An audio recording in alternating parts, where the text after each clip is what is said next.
We have to trust ourselves first and foremost.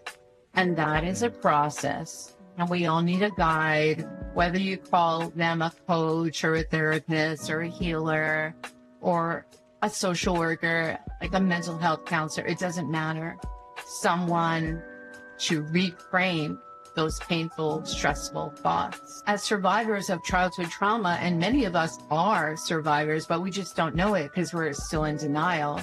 But what we can do is we can just check in with our heart, ask our heart how it's feeling, really get to the root of where this all began, right?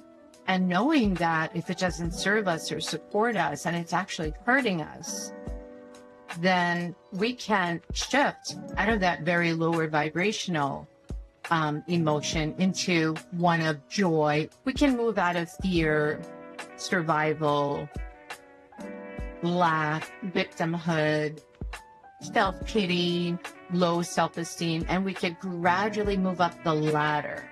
We can move into, okay, neutrality. And then above neutrality is peace.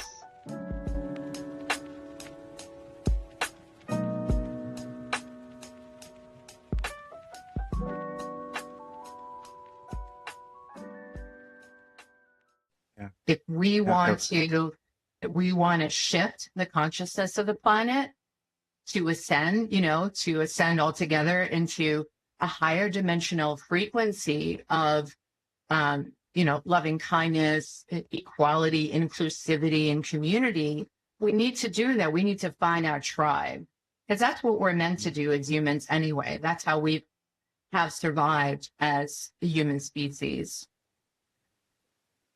Now, when we talk about finding our tribe, what exactly does that mean? Is that saying that there are sections of humans that we should start getting together and just be a collective individually, and that in itself will raise a collective? Or does that mean that we as humanity should come together and become a tribe unto ourselves, and that raises the collective? What exactly do we mean by tribe? So we're not all, realistically and practically speaking, we're not all going to come together and have the same belief systems, right? I mean, that we're born with free will. We have the choice to believe what we want to, what we choose to believe. But if enough of us, and I believe there's a lot more light workers on the planet, and if we can come out of hiding and isolation, we can shift and create a different tipping point where the light will cast a shadow in the darkness, or the light will win. What I mean by the light is just, us as a species surviving, not only surviving, but thriving and being more mindful that we're not in this alone. It's not just us in a bubble.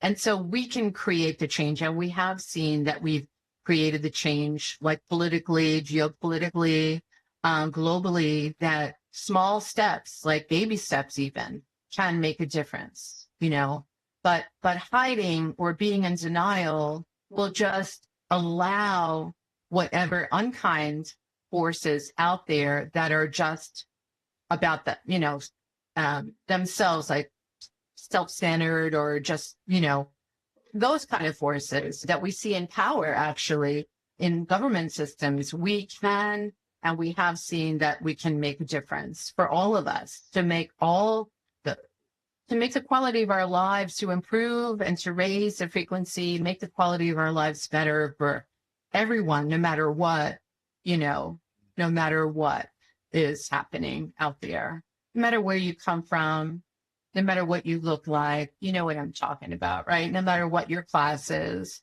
And it is happening all over the world. We see it, which is very encouraging, more and more. It's a movement, and it's not like a new thing. I mean, we saw it first in the 60s, right, with the civil rights movement and Martin Luther King. And, the thing is, that never died, and it never can be extinguished, because it's based on humanity, equality, inclusivity, and peace and hope, and that we can get there. It's going to take some time, though, but the more and more of us can kind of wake up to why we're actually here and show up in a very authentic and peaceful way as a divine light instrument, then there is hope for the planet, you know? So we have to all No, get that out there. it brings to mind. I'm a really big fan of Dolores Cannon, and it brings to mind her book where Yes. she talks about the three ways of volunteers when you mentioned the '60s and the movements after that. Yes. And you were also talking about how in different religious and spiritual texts, backgrounds, cultures, beliefs, that this is ultimately the end times. They talk about it in the Kali Yugas as well. Yes. And all of us have incarnated here because of that time. Why did most of us incarnate right here, right now, when there's been so much past trauma, generational, ancestral, collective? Why are we all here? So the reason that, so my spiritual teacher for many years that gave me the name Vandana, she blessed me and gifted me with its name and transmission. Alma is also known as the hugging saint, spiritual teacher, avatar from Bangalore, India. She offers transmissions in the form of a hug and a mantra. And she has toured all over the world. She is like the ultimate humanitarian. I remember her saying, not all of us, not every soul has a chance, is lucky enough to actually be incarnated. Most do not. So there's a reason for that. We all have made between lives or pre-birth, between our life journeys and incarnations, we have all made these, we have what it takes to fulfill unfulfilled soul contracts that we never got a chance to, or we were never courageous enough to, or conditions didn't allow us to make a difference, right? To be the movers and shakers and transformers that we are, that we were born to be. And so if we are born again, we need to treat this life as a gift, not a curse.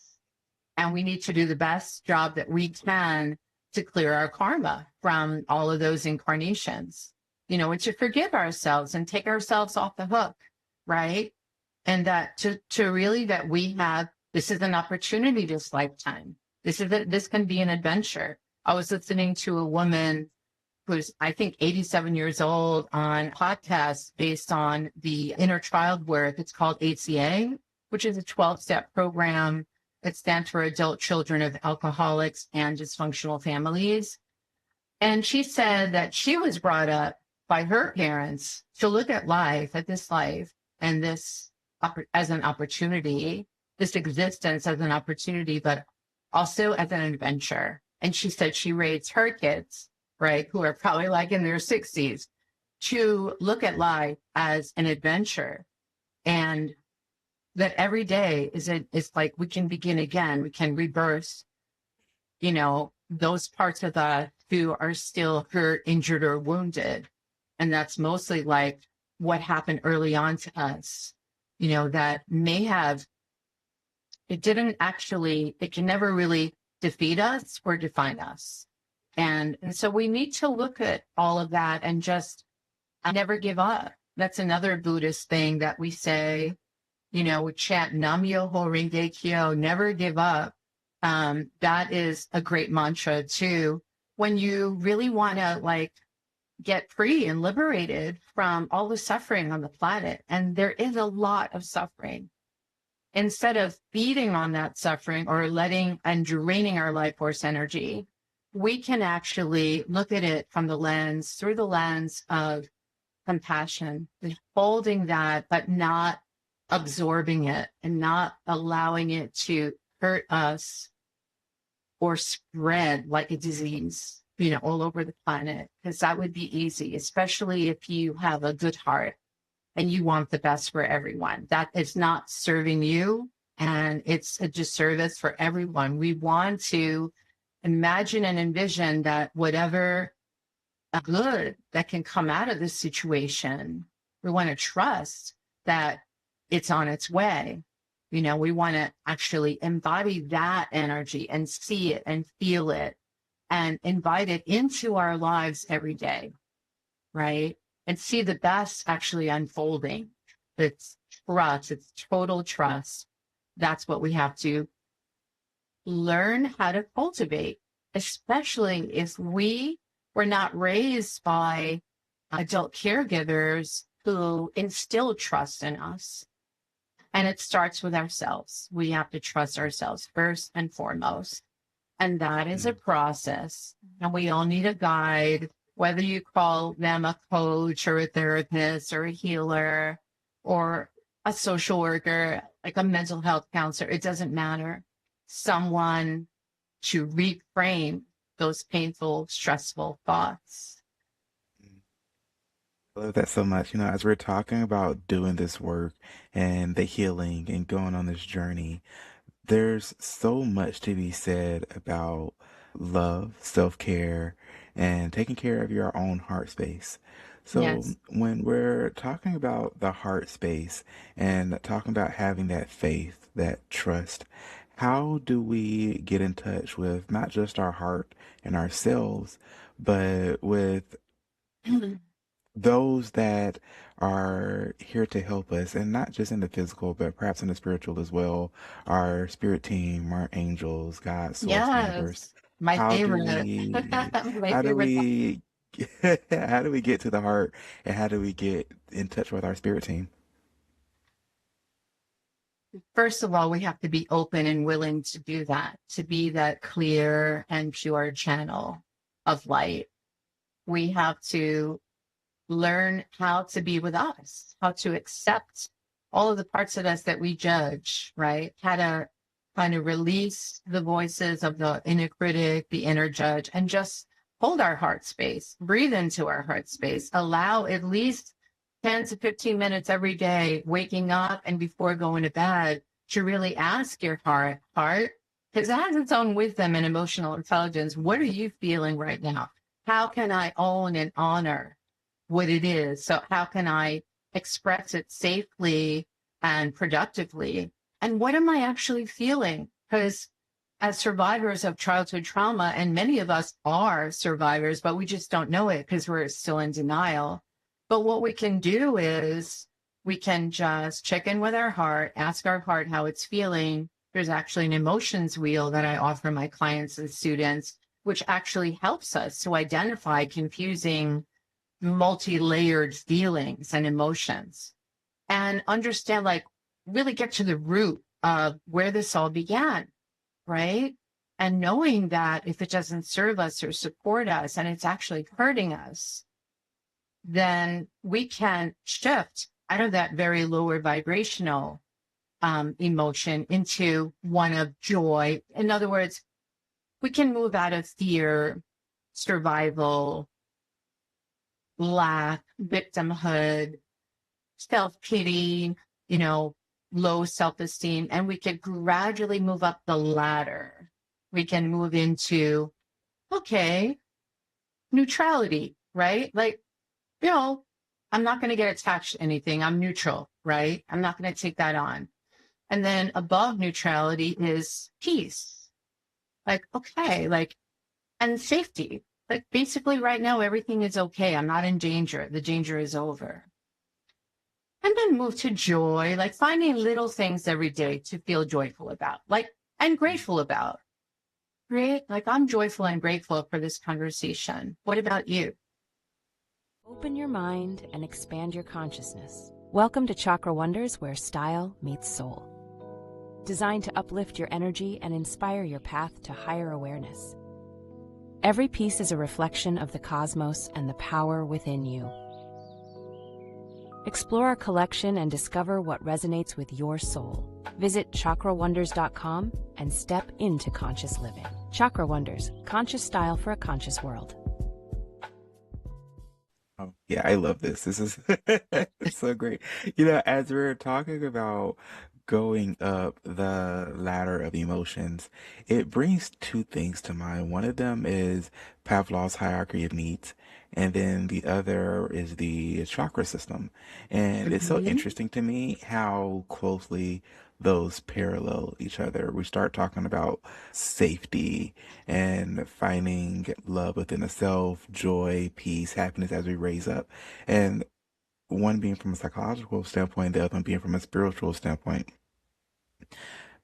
When people are wanting to elevate themselves spiritually, mentally, emotionally, and they might find themselves, maybe their safety is fine, but their heart space isn't particularly clear, or they're experiencing some type of shame, or maybe they're in their third eye region and they're unable to see the connectivity within all things.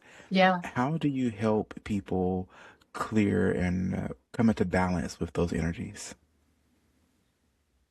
My spirit team does a lot of the work for me, right? And I work with a 5D, fifth dimensional spirit team of, I call them divine doctors, spirit surgeons, and star shamans. And this is the team that I work with, but also I invite people to reconnect with their higher selves, which is their higher power, right? It's their immortal self. And I also invite people to journal and to get it all out and not to keep like sort of bottlenecking and accumulating all that heavy debris energetically in their systems that actually can suffocate us, I mean, spiritually and disconnect us from the higher realms. And I want to say um, the creative solutions, the quantum solutions that are always available. And so I always take people through these guided journeys, these very relaxing, hypnotic transmissions. And they're all, I have like 300 of them on my website that are evergreen. And the energies and the higher dimensional frequencies are embedded in these light codes that are kind of radiating in the background. So I just take people one-on-one or in groups through these guided journeys so that they can own whatever it is that Mm, they've been disowning, basically. yeah. Own their shadow and their light, because they're all parts of us, right? And also love, find room in our hearts to love and accept all the parts of us that make us still feel broken, because that actually is also an illusion. So daily check-ins, speaking with your organs, speaking with your heart, speaking with your higher self and your inner healer, and really Mm, waking up those parts of us that have gone dormant, right? That have never gotten the attention before, because they're in each one of us. We're born with all of this awareness and consciousness. It's just a question of slowly I would say unarmoring, so that we're not numb or frozen or shut down. We want to move out of the survival, the fight, flight, fear, freeze, and fawn, so that we don't collapse and shut down, so that we can rewire our brains and our nervous systems, all of our systems, our immune system, our endocrine system, our digestive system, all of the parts of us, right, that have gone offline. And we can rest and repair everything, all the injuries, all the wounds, all the hurts, all the scars, all those issues in our tissues. We can mm. find our ways clear of them. We can find the light that's always been within us. We can crack open the doors of our heart so that the light can come out, but also can find us. Yeah. I love that so much. I don't know why I'm feeling called to ask, like, so we talk a lot about the inner self and our higher selves. Can you provide a little clarity on the difference between the two of those, and where does one start on their journey? I would say to start out with a basic chakra cleansing program. And I have a lot of those, clearing the chakras, opening, unraveling any chakras that might have been shut down or weakened or depleted. And it all starts from our root chakra, and then it goes up to our crown chakra in our physical body system. But we also have hundreds of chakras above us, like our soul star and our earth star chakra beneath our feet. And so if one chakra is blocked, for example, if you're living in survival mode, lack and scarcity and poverty consciousness, right? That's going to affect the flow and the rhythm and the movement of all the chakras above it. So one chakra is blocked, chances are the ones above it or below it are also, there's a block there. There's some kind of disconnection. So you said inner self. Your inner self is basically made up of your inner parts, of your inner world, your inner experiences, your inner memories and life events, things that have played out. But it's the higher self. That is the leader. Our higher self is the immortal self that has all the answers, that has all these solutions, that can actually be our guide and our mentor. So that's a part of us that was never wounded, injured, or broken. That's the wholeness, our holy self that lives on and keeps getting reincarnated from from incarnation to incarnation. So it's really our higher self that contains our higher power. Oh, I love that so much. I think that was a great explanation of what the higher self is, as well as the inner self. 'Cause I feel like a lot of times when we're talking about the journey, it can sometimes be a little confusing when we're saying that, well, you need to listen to your internal nature and make sure that your body on the inside is doing well, but also meditate and pray and, have a relationship with your higher self. And just Yes. simply, where does one start on that journey path? But It we only starts have a wherever few. you are. It starts from wherever you are. That's the perfect place to be, right? And you don't have to be perfect. You don't have to have it all figured out. We all have our stuff, our stories, our history. As long as what it takes is the willingness and the openness, no mind, kind of coming from that no mind beginner's mind, right? And just being willing and courageous to explore what we've been resisting and refusing up until now. So we just have to show up and say yes. I love that so much. But Vandana, we only have a few minutes left. Is there anything you'd like to leave with the audience before we go? Thank you for asking, Dexter. And by the way, I love the name of your show because onion soup is a great, really unique name. I thought about the onion and the all the different parts of the onion that we could peel away. There are some schools of thought and healing systems that they don't use the onion analogy. They use a garlic, like a bulb analogy. So it's like we're peeling, we're unraveling, we're like peeling off like the outer layer, all the armor, right? That separates us from ourselves and each other in the universe, that shrinks us, that diminishes us, so we can get to the heart of the matter. Like what really the softness of our hearts, that's what's important.